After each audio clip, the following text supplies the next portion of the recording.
Di awal film, terlihat sebagian orang sedang ibadah di tembok ratapan Yerusalem. Scene berlanjut, terlihat seorang anak kecil sedang lari terburu-buru. Dan akhirnya kita tahu si anak kecil sedang mengantarkan telur. Telur tersebut disuguhkan kepada seorang detektif, yaitu Poirot. Si Poirot ini sangat teliti dalam hal apapun. Memakan rebus telur pun ukurannya harus sama. Teuing naon dah hasiatna. Dan karena ukurannya berbeda, si telur pun diberikan kepada si anak kecil. Scene kembali berpindah, terlihat si detektif ini sedang berjalan, namun di tengah perjalanan, ternyata kaki si detektif menginjak kotoran hewan. Belis teh, hayam saha tuh ya teh. Tapi, karena si detektif tipe orang yang menyukai keseimbangan, akhirnya kaki satunya lagi diinjakan lagi ke kotoran tersebut. Scene berlanjut, terlihat si detektif memanggil satu orang imam dari Islam, satu pendeta dari Kristen, dan satu rabi dari Yahudi. Ternyata salah satu relik dari sebuah gereja sudah hilang dari tempatnya, dan si detektif akan memecahkan kasus hilangnya tersebut. Setelah melakukan beberapa pencarian data, akhirnya si detektif pun berhasil memecahkan kasus tersebut dan jenderal polisi ditetapkan sebagai tersangka di balik hilangnya relik gereja itu.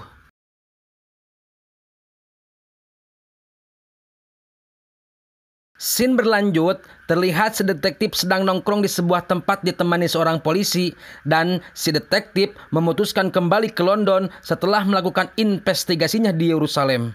Scene berpindah, terlihat seorang wanita sedang lari terburu-buru, teuing disangka bangsat, teuing teu kuat hayang ngising. Kela, nah jadi nganang ngising. Dan di scene lain, terlihat seorang laki-laki hitam sedang memarahi orang lain. Scene kembali ke si detektif, ternyata wanita yang tadi lari terburu-buru duduk di samping si detektif dan wanita tersebut mengenali si detektif.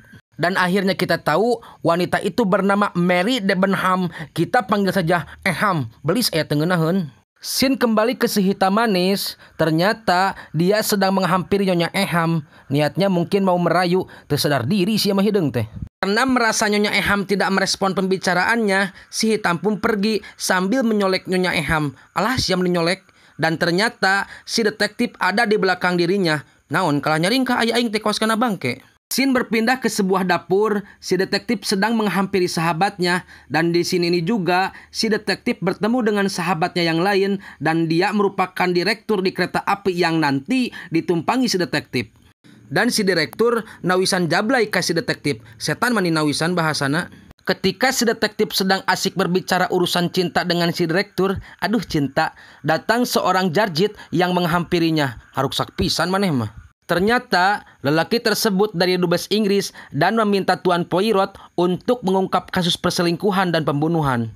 Karena hal itu, Tuan Poirot pun meminta bantuan sahabatnya untuk ikut menaiki keretanya dan dengan senang hati, si direktur pun mengajaknya dan menyiapkan gerbong untuk si detektif. Scene berlanjut, terlihat si detektif sedang memasuki kereta api di sebuah stasiun dan di scene ini, si detektif bertemu dengan Nyonya Hubbard yang sama menaiki kereta tersebut. Dan ketika si detektif sedang berjalan mencari kamarnya, si detektif bertemu dengan Tuan Ratchet atau lebih tepatnya korban di balik pembunuhan di kereta tersebut. Dan ternyata kamar Tuan Detektif berada di samping Tuan Poirot. Dan si detektif satu kamar dengan Tuan Matchqueen. Scene berlanjut, terlihat sesosok nenek gayung yang bernama Nyonya Princess Dragomirov memasuki kereta api. Maklum nenek gayung pasti we musingkeun. Setelah semua penumpang memasuki kereta, kereta pun akhirnya berangkat meninggalkan Istanbul. Scene berlanjut, terlihat kakek tua yang bernama Tuan Butler sedang berjalan sambil membawa minuman kopi. Dan akhirnya kita tahu kopi tersebut untuk Tuan Ratchet. Dia pun menyuruh kakek Butler masuk sambil menanyakan sebuah surat ancaman untuk dirinya. Dan setelah dirinya diantarkan kopi oleh kakek Butler, dia pun meminumnya di luar kamar. Dan secara tidak sengaja terlihat Nyonya Hubbard yang sedang berjalan menghampiri dirinya. Dengan sedikit modus, Tuan Ratchet menggodanya, namun Nyonya Hubbard tidak mendengarkan godaan Tuan Ratchet. Karena hal itu, Tuan Ratchet merasa kecewa, dia pun masuk kembali ke kamarnya. Scene berpindah ke pagi hari, terlihat seorang kondektur yang bernama Diogo Michel, Pierre Michel, memasuki kamar si detektif dengan membawakan sarapan untuk si detektif. Dan seperti biasa, si detektif mengukur dahulu telurnya. Duka naon atuh dah hasiatna. Scene berpindah ke sore hari, terlihat para koki sedang memasak dan seluruh penumpang sedang duduk santai di ruangan makan. Dan si direktur sedang sibuk menuangkan minuman. Scene berlanjut, terlihat si detektif sedang berjalan dan saat itu Tuan Ratchet mengundangnya meminum alkohol. Namun karena sudah ada janji dengan Tuan Direktur, dia pun tidak menyanggupinya. Scene berlanjut, terlihat si detektif sedang membaca sebuah buku sendirian di mejanya.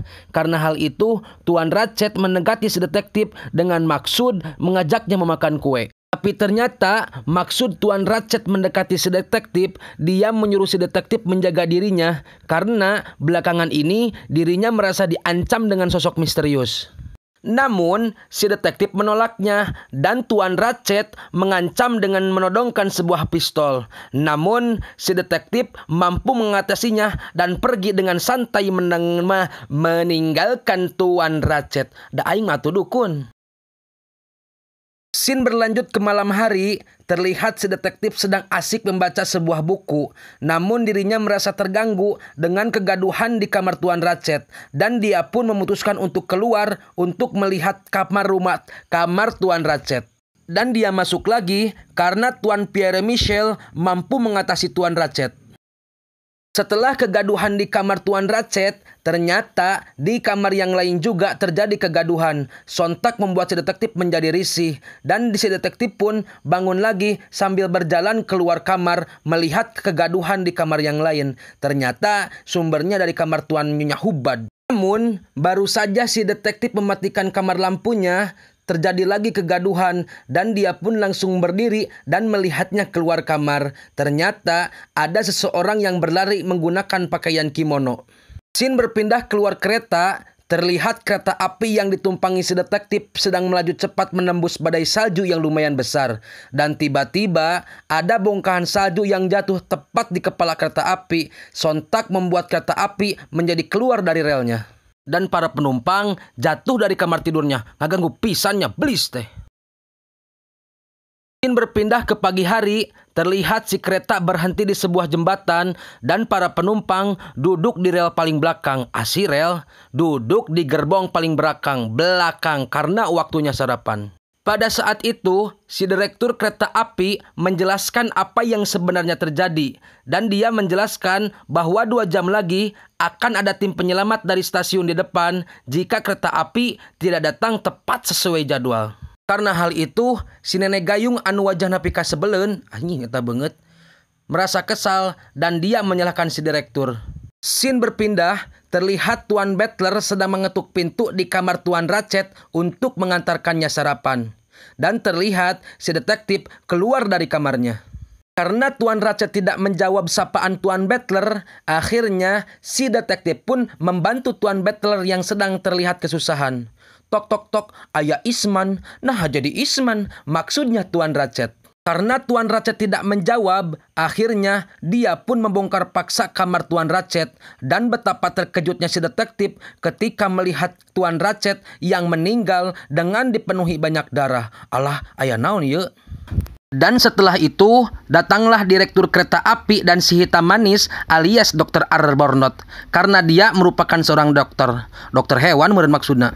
Dan Dr. Arbuthnot yang manis sampai ke tulang-tulang memberitahu si detektif dan si direktur bahwa Tuan Ratchet dibunuh dengan cara ditikam kawas kana lauk yang beureun sugan mah. Karena si direktur merupakan teman si detektif, dia pun meminta bantuan si detektif. Meski awalnya menolak, tapi si detektif pun mau membantu temannya tersebut. Dan si detektif pun meminta petunjuk kepada si direktur guna mengungkap siapa dalang dibalik pembunuhan Tuan Ratchet. Scene berpindah ke ruangan makan, terlihat si direktur dan si detektif menghampiri penumpang yang lain dan dia pun memberitahu bahwasannya penumpang yang bernama Tuan Ratchet dibunuh dan si detektif akan melakukan investigasi dan menemukan pelakunya. Scene berpindah keluar kereta, terlihat si detektif sedang berjalan di atas gerbong. Dan si detektif hanya percaya kepada si direktur karena dia tidak satu kamar dengan Tuan Ratchet. Scene berlanjut, si detektif dengan ditemani si direktur sedang menemui Tuan McQueen. Dan di scene ini, si detektif sedang menanyakan apa hubungannya dengan Tuan Ratchet. Sebab dari kemarin dialah yang menemani Tuan Ratchet, partner meureun. Dan dia pun memberitahu bahwasannya dirinya adalah sekretaris Tuan Ratchet. Anjing hesena ha? Dan dia pun memberikan sebuah petunjuk kepada si detektif, yaitu berupa surat ancaman untuk Tuan Ratchet sebelum dirinya meninggal. Scene berlanjut, si direktur dan si detektif sedang mencari beberapa barang bukti di kamar Tuan Ratchet, dan si detektif menemukan sebuah petunjuk yang sangat penting, yaitu potongan surat suara. Potongan surat yang dibakar. Setelah menemukan barang bukti, si detektif berusaha memecahkan barang bukti tersebut menggunakan bantuan ilmu sains, karena si detektif bukan hanya ahli dalam memijat dan memasak, si detektif juga ahli dalam bidang ilmu sains. Dan dia pun berhasil memecahkan petunjuk tersebut. Scene berlanjut, terlihat si detektif yang sedang berbicara dengan si direktur. Dan kita lanjut lagi alur cerita film yang berjudul Murder Orient Express di lain waktu. Jangan lupa like, subrek, and comment biar Bang Ipul makin semangat menemani kalian. Check it out.